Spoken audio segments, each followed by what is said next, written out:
Eu já... A gente aqui assiste muito podcast e tal, né? E sempre Achei que você ia dizer, a gente assiste muito pornô. Também. A gente vê, eu não sei se são sexólogas que vão lá, enfim, mas acabam sempre entrando, o entrevistador sempre pergunta, né? Onde que é o ponto G? E aí, elas sempre explicam que é isso aí que você falou. Mas, pelo menos a última explicação que eu vi lá no YouTube, é que é só uma continuação do órgão clitóris, né? Exatamente. Não é um outro órgão, nada do tipo. Quando a gente pensa nessa lógica de pontos, a gente fica muito ligada a um roteiro. E não é assim.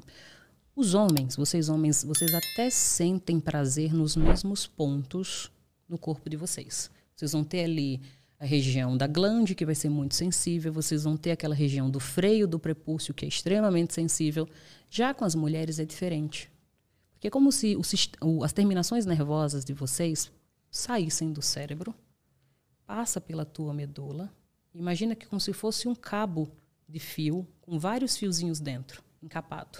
Então ele desce aqui pela tua medula e ele segue um roteiro no teu pênis. Ele vai cabeadinho, bonitinho.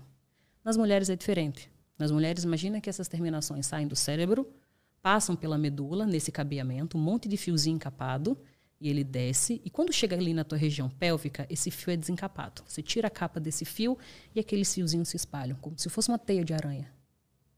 E cada mulher, ele vai se espalhar como uma impressão digital. Cada mulher é única. Então, os pontos que vão estimular ou excitar a Gabriela não vai ser os mesmos pontos da Maria. Cada mulher vai ter o teu ponto. Por isso a importância da masturbação, dela se conhecer. Tem mulher que vai ter mais terminações nervosas e ela vai ter mais sensibilidade nos lábios externos. Tem mulher que vai ter muita sensibilidade nos lábios internos. Tem mulher que até vai gostar mais da questão da penetração. O ponto em comum é o clitóris. O clitóris é o ponto-chave, temos ali todas em médias 8.000. Mas, de resto, é muito espalhado, é muito único. Então, você reproduzir essa lógica de pontos não faz sentido quando a gente conhece anatomicamente o nosso corpo. Muito interessante. É muito mais fácil a mulher se explorar e buscar e saber e ela auxiliar o parceiro. Porque eu falo, tadinho, ele já está ali, tem que fazer tanta coisa. Manter uma ereção não é fácil. Segurar uma ejaculação, segurar o orgasmo.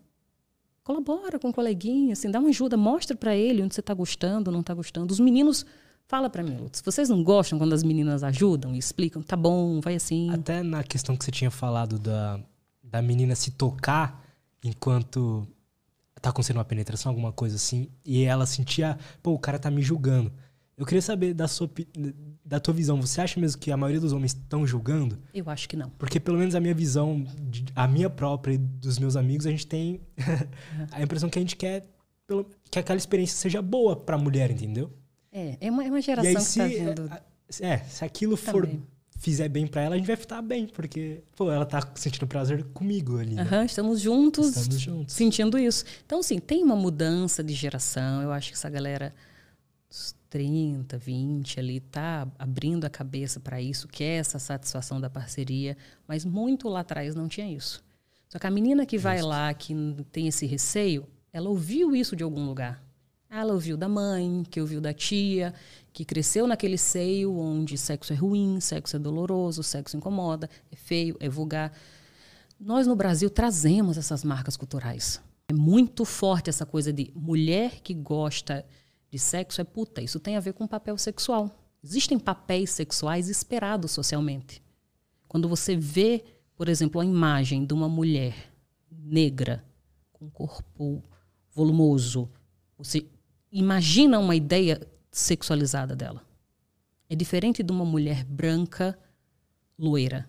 Você não cria diretamente esse vínculo. Isso acontece. Eu vi uma tese de mestrado uma vez que existia um ditado na época do Brasil Colônia que dizia assim, branca para casar, mulata para trepar, preta para trabalhar.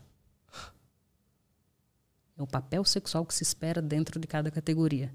Então, também essa coisa de mulher que gosta de sexo é puta. Isso veio até os anos 60. Vamos pensar aqui em termos de história, os anos 60, isso foi 30 minutos atrás. Foi toda essa revolução sexual, a questão do movimento feminista, a questão da chegada dos anticoncepcionais, que deu essa revolução. Mas até então, a mulher que sentia prazer no sexo é mal visto, é feio, é coisa de puta. E isso foi 30 minutos atrás em termos de história. Estamos reescrevendo essa história. Então, quando você falou no começo do podcast que isso está mudando, eu também acredito que sim. Eu acredito que sim, esteja mudando. Eu sou muito otimista também, para tudo. Eu também. Eu sou muito otimista no humano. Eu também.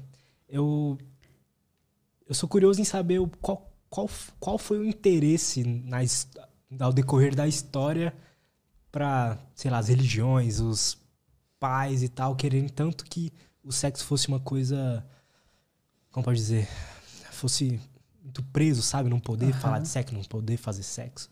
Isso tem muito a ver com a questão da propriedade privada. Como assim? Muitos anos atrás, 10 mil anos atrás, enquanto éramos ali caçadores, coletores, a ideia nós tínhamos uma sociedade onde as pessoas viviam em grupos. Antes disso até existia uma sociedade matriarcal. As mulheres, elas tinham um lugar dela, elas eram quase endeusadas, porque a gente não entendia como que se dava o mecanismo da fecundação. Então, a ideia da mulher engravidar e dar um filho, aumentar aquele grupo ali, é como se fosse considerado um presente dos deuses. Então, a mulher era muito bem vista, muito respeitada, como se fosse um deus deu um presente daquela mulher engravidar. Quando os homens lá, caçadores, coletores, saíam para caçar, quem cuidava da aldeia, das crianças, era o grupo inteiro. Não existia aquela ideia de Maria, esposa de João. Nós éramos um grupo, todas as mulheres criavam as crianças de todo mundo. E não tinha essa ideia de que você é filho de quem, filho de não sei quem. Não, está ali o grupo. Não tinha essa ideia da paternidade. Quando o homem faz essa migração, para de ser caçador-coletor, e ele aprende a cultivar a terra e desenvolve essa ideia da propriedade privada, isso aqui é o meu pedaço de terra, a partir daí surge a necessidade que eu preciso deixar isso para alguém.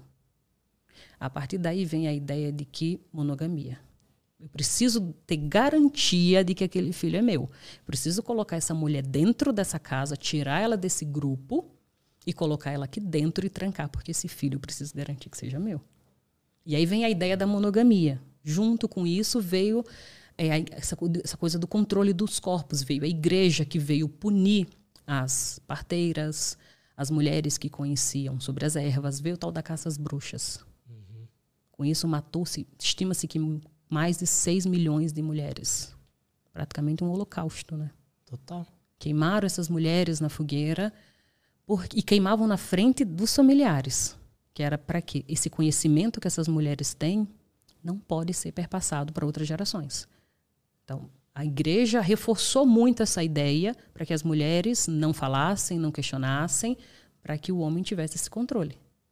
Isso vem de, quantos mil anos atrás?